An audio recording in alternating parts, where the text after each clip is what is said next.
बिस्मिल्लाहिर्रहमानिर्रहीम। अस्सलाम वालेकुम नाज़रीन, आप यूट्यूब चैनल देख रहे हैं। मैं इमरान ख़ान हूँ और ये कपड़े मैंने इसलिए पहने कि आज मैं जो चैनल ज्वाइन कर रहा हूँ एक्सप्रेस न्यूज़, वहाँ पे एक प्रोमो शूटिंग हो रही है, तो इसलिए नॉर्मली मैं शलवार कमीज़ या सादा कपड़ों में रहता हूँ।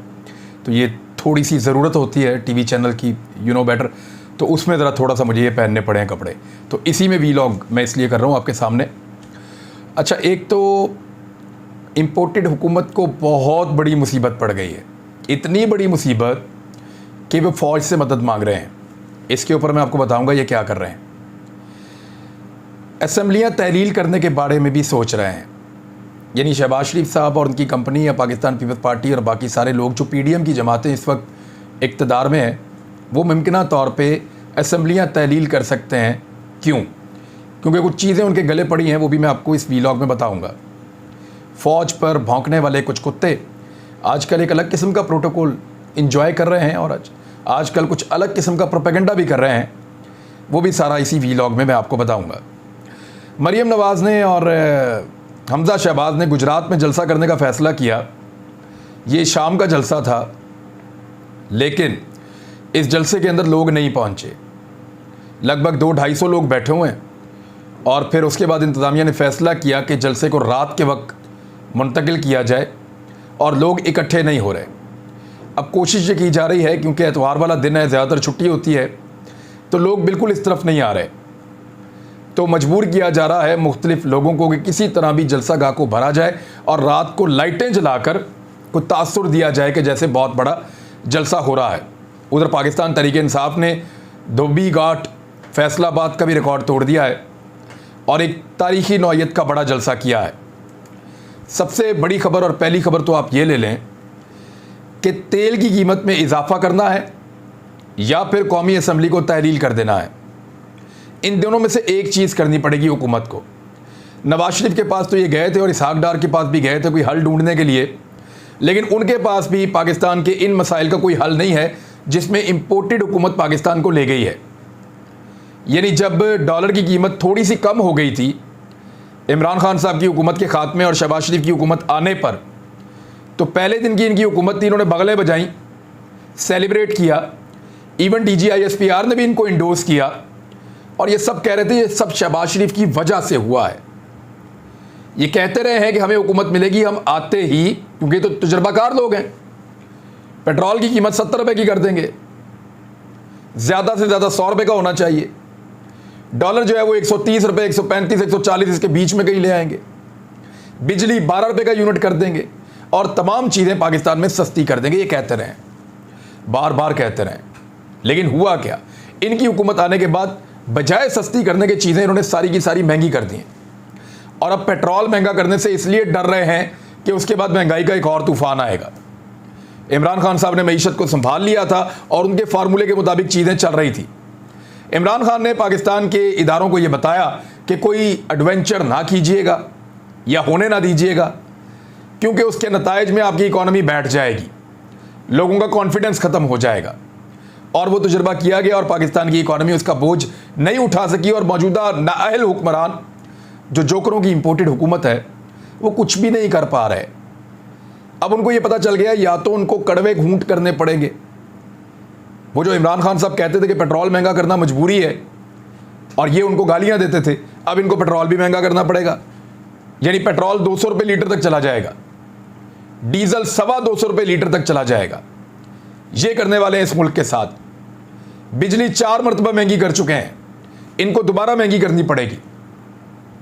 तो हालात मुश्किल से मुश्किल तर होते चले जा रहे हैं। या तो ये मुश्किल फैसले लें, और अगर ये मुश्किल फैसले लेते हैं तो सिर्फ एक सूरत में लेंगे कि इनकी हुकूमत 1.5 साल तक चले। और अगर ये मुश्किल फैसले ले लें और ऊपर से इमरान खान साहब इस्लामाबाद पहुंच जाएं बहुत बड़ा हुजूम लेकर, तो उससे क्या होगा?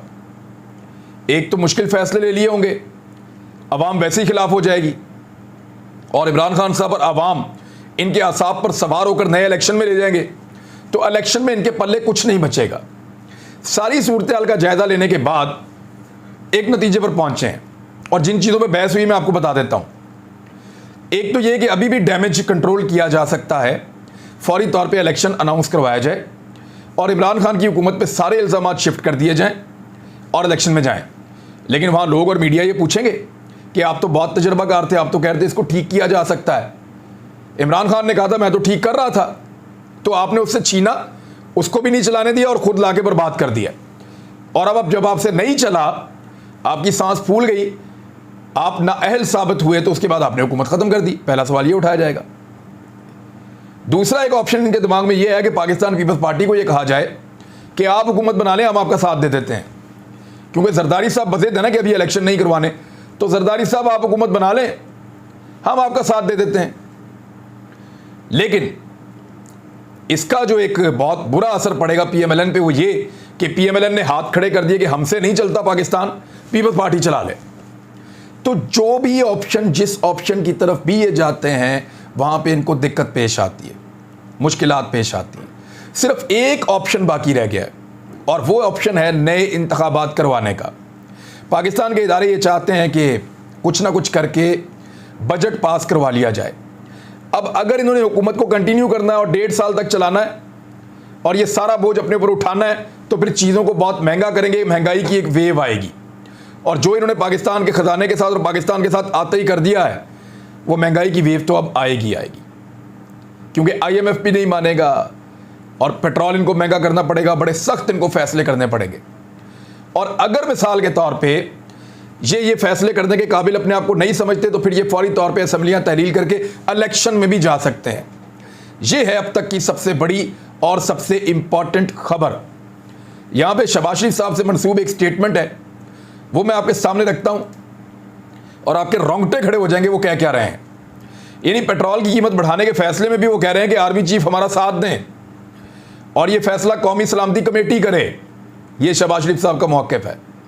पेट्रोल की कीमत बढ़ाने में आर्मी चीफ, ये कहां ले आया पाकिस्तान को मियां शहबाज शरीफ साहब। यानी पेट्रोल की कीमत का तयन करना, कोई इंडिया के ऊपर हमला नहीं करना आपने, कोई आप कश्मीर आज़ाद करवाने नहीं जा रहे, कोई आप ऑपरेशन नहीं करने जा रहे जहां पे आपको आर्मी चीफ की मदद चाहिए होगी। यानी आर्मी चीफ वो कहते हैं हमें पॉलिटिक्स में ना घसीटो, ये रोजाना उनको पॉलिटिक्स के अंदर घसीटते हैं।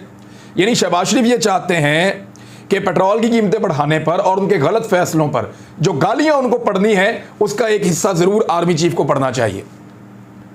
यानी जो गालियां पढ़नी है, जो बदतमीजी होनी है पाकिस्तान के अंदर, जो हुल्लड़बाजी होनी है इनकी हुकूमत के खिलाफ, उसका बोझ फौज उठा ले। फौज क्यों उठा ले? वो पहले कुछ चीज़ों की वजह से फौज के साथ, या फौज तो नहीं मैं कहूँगा कभी भी, फौजी क़यादत के साथ या बाकी लोगों के साथ जो भी हो रहा है वो पूरा पाकिस्तान जानता है। तो मेरे ख्याल में पेट्रोल की कीमत इनके गले का तौक बन गई है। बढ़ाते हैं फिर फंसते हैं, नहीं बढ़ाते तो फिर फंसते हैं। और अब फौज की तरफ देखकर तो बांगे मार रहे हैं, वहाँ देखकर जो है वो चिल्ला रहे हैं और मदद मांग रहे हैं कि आप ही आके पेट्रोल की कीमत बढ़ा दें। ये पड़ी इनकी जमहूरियत और ये पड़ी इनकी गुड गवर्नेंस और ये पड़ा इनका तजर्बा कि तजर्बाकार हुकूमत आई है। क्या कर रहे हैं हसन इकबाल, क्या कर रहे हैं ख्वाजा आसिफ, क्या कर रहे हैं मिफ्ता इस्माइल। अपनी पार्टी के लोग कह रहे हैं कि ये आदमी जिस तरह चल रहा है ये इकॉनमी को बिल्कुल डबो देगा, पता नहीं पाकिस्तान से किस बात का बदला ले रहे हैं। अल्लाह अल्लाह करके इमरान खान ने खजाने में पैसे जमा किए थे, अल्लाह अल्लाह करके पैसे जमा हुए थे। बड़ी मुश्किलों से पाकिस्तानियों ने अपना पेट काट के कोरोना जैसी वबा के दौरान महंगाई बर्दाश्त करके अपने खजाने में पैसे इकट्ठे किए थे। इन्होंने आते ही उड़ाना शुरू कर दिए, तबाही फेर दिए। यानी जो हज 4.5 लाख में इमरान खान करवाते थे तो उनको ये कहते थे यहूदियों का एजेंट है, वो हज ये 9.5 लाख में डबल से भी ज्यादा पैसों में करवा रहे हैं। तो ये कैसे हो सकता है कि वो इन चीजों को तस्लीम करें। और हज मिनिस्टर कौन है? फजलुर रहमान का आदमी। यानी मौलाना फजलुर रहमान साहब ने 4 लाख रुपए के हज के ऊपर इमरान खान को गालियां दी थी और अब 9.5 लाख रुपए के हज के ऊपर मौलाना फजलुर रहमान साहब को हम क्या कहें, या उनकी पार्टी को या उनकी हुकूमत को हम क्या कहें।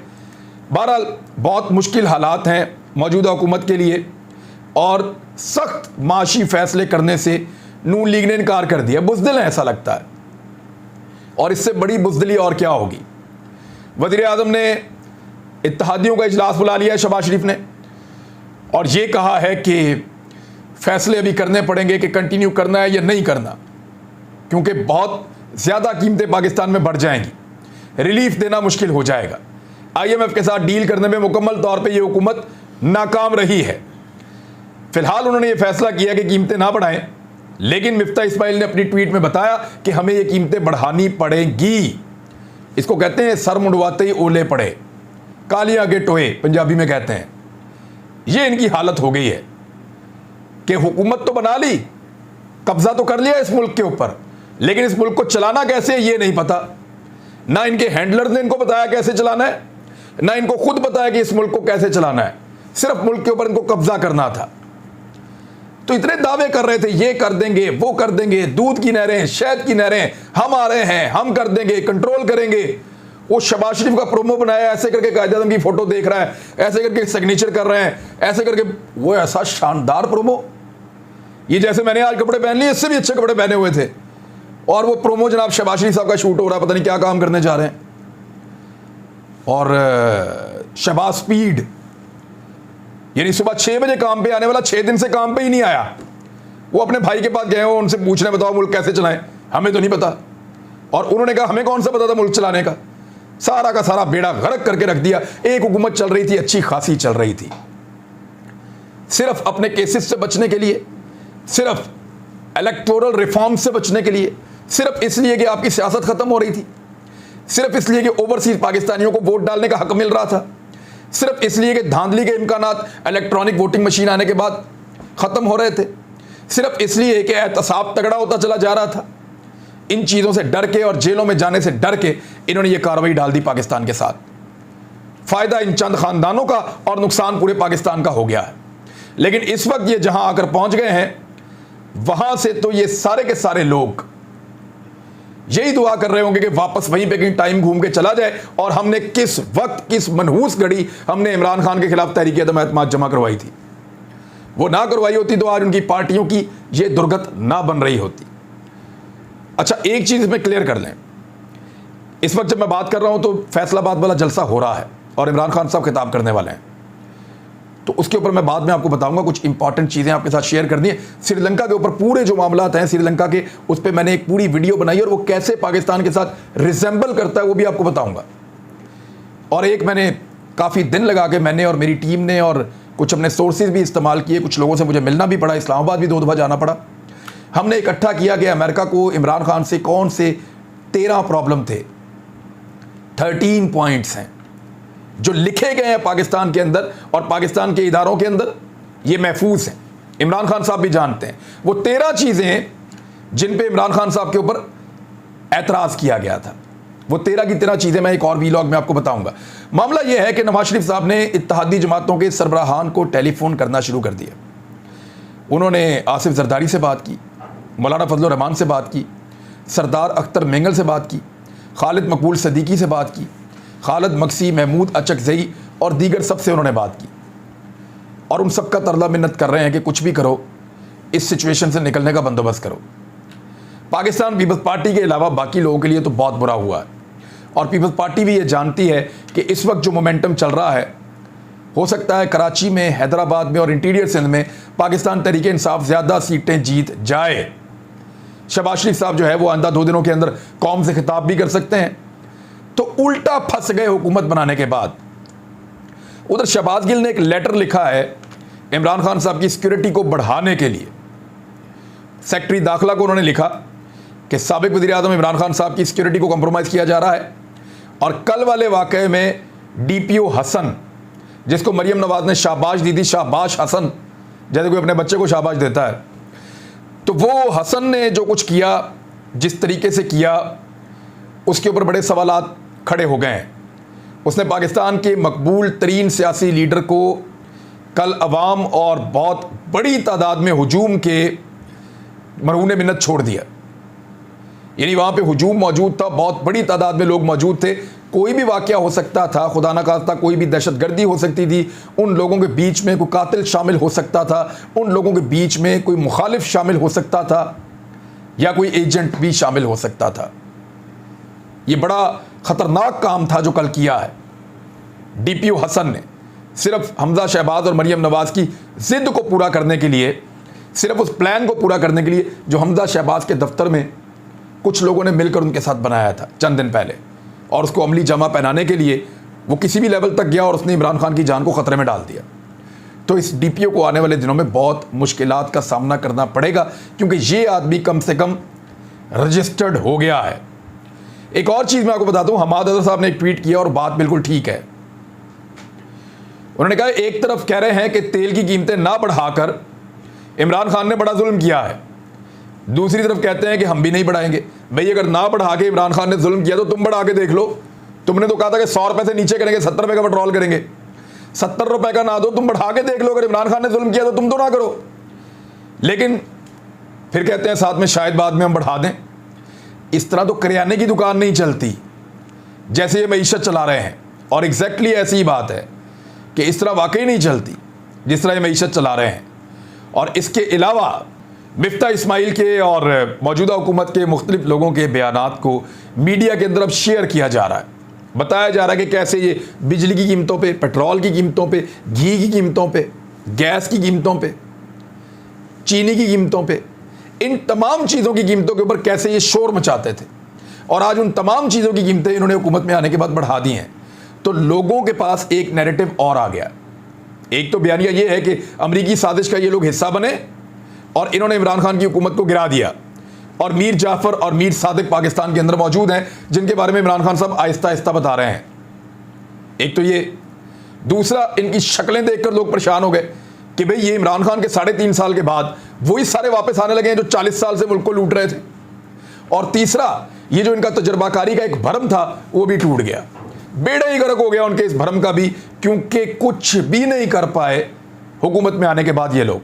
नाज़रीन, मैंने आपसे कहा था कि मैं आपको बताऊंगा कि फ़ौज पर भौंकने वाले कुत्ते, इस बारे में मैंने एक ट्वीट भी किया है।